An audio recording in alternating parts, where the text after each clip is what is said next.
Yeah, so in our work we look at the future.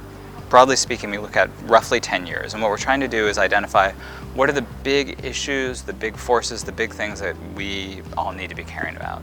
And within food, our argument is really that there are two big things going on that we need to pay attention to. The first is digitization. It's going to continue to drive innovation. It's going to make new kinds of possibilities, new kinds of food cost-effective and possible. It's going to do all sorts of nice things with innovation. The flip side is that as climate change gets worse and worse and the impacts get worse, we're going to have a system that is more and more fraught with challenges.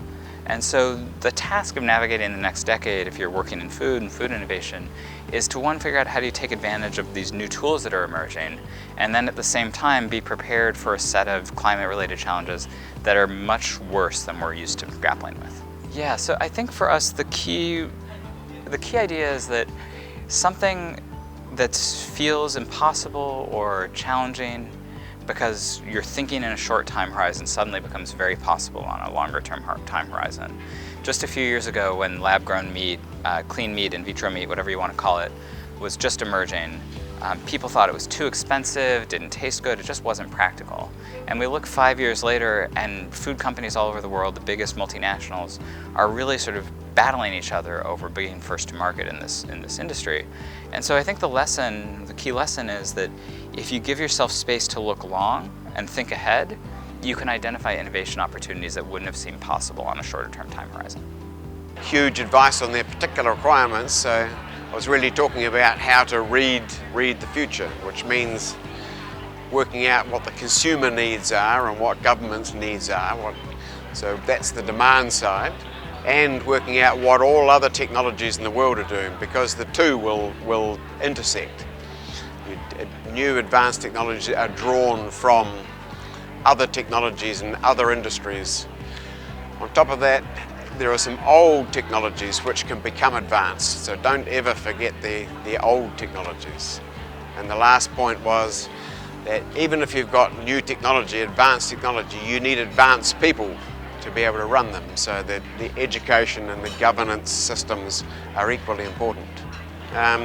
Decarbonisation is one of the big thrusts that's going to happen. The sustainability, the world is going into climate change and it needs to find means of becoming more sustainable, and one of those will be moving away from burning fossil fuels and towards using renewable energy such as electricity. So decarbonisation is one of the big thrusts. Then there's digitalisation and AI and all of those sorts of things, that's a big thrust as well. Alternative protein, as Flying Spark has developed the technology to produce high quality protein out of insects, out of a special insect, fruit fly larva. It's highly sustainable, very healthy, and it will be in a very low cost at scale. So we in Flying Spark believe in the future of alternative protein. There are certain alternatives, plant-based, cell-based, and insect protein is a whole protein with all the essential amino acids, very rich in minerals such as iron, calcium, magnesium.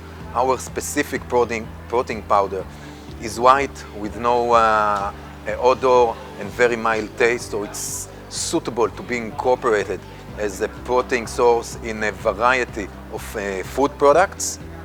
As I mentioned, highly sustainable. We can grow the equivalent of a cow, like 300 or 400 kilograms of insect protein in 1 square meter every month. So it's highly sustainable, highly efficient. My presentation this morning was about the big challenges that food hubs such as Denmark and Thailand is facing, and the need for finding new solutions to the challenges of a growing population in the world. So the solutions I was addressing this morning was alternative protein, how we can find replacements for meat, dairy and other of the resources that the world will be needing. My keywords is that innovation and collaboration on a very grand scale is needed if we are to overcome the challenges ahead and as a food industry be part of the solution instead of be part of the problem.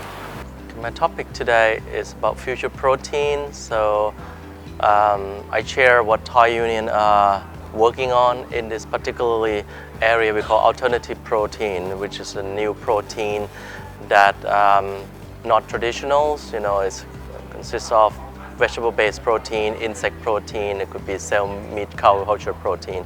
So what we're looking for is consumer, which actually the key point is consumer are looking for something new, which have addressing on the health and nutrition as well as sustainability. A product such as Impossible Burger, Beyond Meat, which creating a burger from a plant that look and taste almost exactly like the beef, which is actually something very new. Definitely we're looking for a protein that be able to feed to consumers that we already have. It could be alternative to seafood that would base on some other type of protein such as insect, which is investing in the company in Israel that actually using creating an insect protein that potentially be able to forming textures that could be similar to seafood. We're also looking for a plant-based, which generally be able to creating a products that may be suitable for our consumers today. So this is a time of global aging, diversity, and understanding the health needs of older people.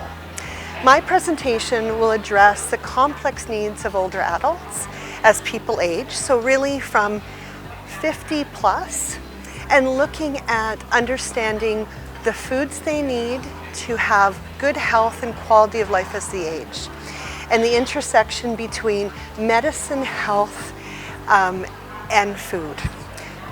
And really the issue is using a multidisciplinary approach. We can't do this alone. We need many different disciplines, starting with, of course, medicine, health practitioners that include dietitians, physicians, sensory scientists. We need the food industry to be able to understand the complex needs of older adults through research and education. Here this morning, one of the biggest topics actually is plant-based protein shift. So we see that in Western Europe, people eat too much meat nowadays. So if you look at the intake, 70% of all proteins is animal-based. It used to be the other way around. So 50 years ago, it was 70% plant-based. Now that's too much. And so we work a lot on having a new balance of 50-50%. That means a lot of young companies in that field, but also big, large companies, even meat producers, now work on shifting the balance towards more plant-based proteins. Functionality and food being delicious. And often that is seen as a kind of contradiction. Food is more functional or has more health benefits to it, it's less delicious. And I think that in the panel you could sense that they didn't see that contradiction at all. The only thing is, and that's more a kind of communication thing also towards consumers, is that you shouldn't push too harsh if it comes to the health benefits of functionalities. It simply should be there. And the food has to be delicious. A few years ago, probably, if you would compare it to 4 or 5 years ago, there was a lot also on the packaging, etc., on all these benefits, but it becomes too complicated for consumers. They don't understand what is on the package anymore. So that's a bit what I could sense among the presenters. Just do it, see to it that the functionalities are in place, are in order, but see to it that it is tasty. It's all about taste in the end. If it's not tasty, people are not going to buy it. If we talk about bridging between companies, academia, and also linking it to startups, first of all, it is very important to have different pillars in a country which you can build on, which you can build your bridges on. So one is the political framing, what we should have, which provides the environment, such as regulations, such as funding tools, for example. We need to have also the institutions doing the research, doing the science, and also the education, so to provide the knowledge base within the country. And the third one is the companies, and not just a certain type of companies. We should have a diverse landscape of companies ranging from small to medium-sized to large companies to cover the different aspects which are required in economy, whether you stay local or whether you go for multinational. And the very important part is also to have the funding tools available so that basically ideas can be developed further. Whether these funding tools come from government, from public, or whether they come from private funding, this depends upon the system and the structure. And these are the key elements what you need to have. For academia encouragement, there are different objectives for academia. The classical objective is of course related to research. So discover new things which can be carried further, where we can develop new products on. But this is a process, this is a sequence. So we must have basic research, but we must have also the ability to transfer it into more applied research so that it can be converted into applicable products which help the economy to become more profitable. So we had a session about food tech programs, acceleration and incubation around the world. And it's very interesting to see that these new types of programs are now a global thing. Do you find them, if they only started in the US at the beginning and maybe Netherlands as a second phase, now you find them everywhere in Southeast Asia and the Asian region as well as any other place on the planet. And it's very interesting to see that in many places you encounter almost the same type of challenges when accelerating and incubating food tech startups. So finding a good product market fit is always an issue with the food tech sector, because you cannot just run something to the consumers. You have to go through multiple channels. Some of it is B2B, some of them is B2B2C. So refining the good ideas is always challenging. Finding experienced and motivated and talented teams is always a challenge when looking into very early stage ventures. And the amount of time and money for market penetration is higher in food tech than in other areas of tech, like digital technologies, e-commerce, and the such. Because you need to have an actual physical product and you need to run it through the supply chain channels. And sometimes it is based on very sophisticated technology like biotechnology or biochemistry. It all depends on the type of startup that you have. And those type of technologies take more time to get to market than regular digital technologies. For food startups in Thailand, I think the most important advice is go talk to your customers first. Understand if what you think they need is actually what they really need. Find out if you're solving a real problem to your customer, and only then start a company when you're absolutely positively know that your product is going to be in demand. The second thing is take a very good look at yourself and try to assess, do you have the right talent, the right team to make sure that your startup is going to be successful. And if you don't have the right team, take a deep breath and add the missing components to the founding team. It's much better to start a startup with 3 people than with 1 person. We've been told since school that the food pyramid has men and women on top, and that we are allowed to eat everything. And that's true. However, having this egocentric view of food where humankind is at the top of the pyramid is wrong.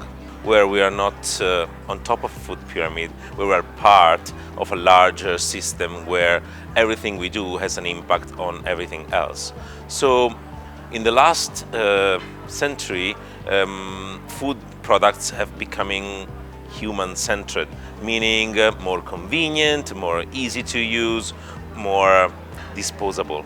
And that has created an impact that we cannot bear on the larger ecosystem, because if we have a more convenient food and we dispose the package in the wrong way, then that has an impact on the oceans or on the agricultural land. So we think that from a product design perspective, we need to move from human-centered design approach, where we just put human at the center of our product development, to a more planet-centered design approach, where we consider not only the people need, but also the planet need. And we need to move from a human-centered approach to a human nature-centered approach. The world has a desperate need of this shift, because in this way, by consciously moving every eating act toward a more sustainable way, we can really change our ecosystem on a global scale. The Paris Agreement and the 17 Sustainable Development Goals, that is the world's first ever global moonshot, and we need to rally and get behind this great vision and dream to create a resilient, desirable future for us all. All 17 of the United Nations Sustainable Development Goals are tied to agriculture, seafood, food and beverages. What we do every day, eat. We love it, and in Thailand here, that is one of the biggest cultures ever. Around food, we talk a lot about the future of food. The food tribes, whether it's vegan, flexitarian, seafood, meat diets. The way we stop and reverse global warming, the way we fix all the issues, the global grand challenges of the future, is not about the food products or the brands of the future. It's about how we produce that will do it. If we can produce without greenhouse gas emissions, carbon emissions, if we can produce using clean tech, renewable energies, and non-finite resources, we can live within those planetary boundaries and really heal our planet. So in our session, we talked about the circular economy and the circular design and its effects on the food, agriculture, and water sector. Ideally, we're moving into a future where the food is becoming more circular, and regarding sustainability, we're becoming more sensible about it. So we talked about what future lies ahead and how we can affect it through the food, agriculture, and water sector, because we are all interconnected globally, so we need to think circularly. Regarding the using of the materials, regarding of the sources, we cannot continue like we did over the past 30-40 years. So now we need to change how we produce, we need to change how we consume, we need to change how we define waste. So that's why the circular economy and circular design plays a critical and crucial role to change what lies ahead on the future of food.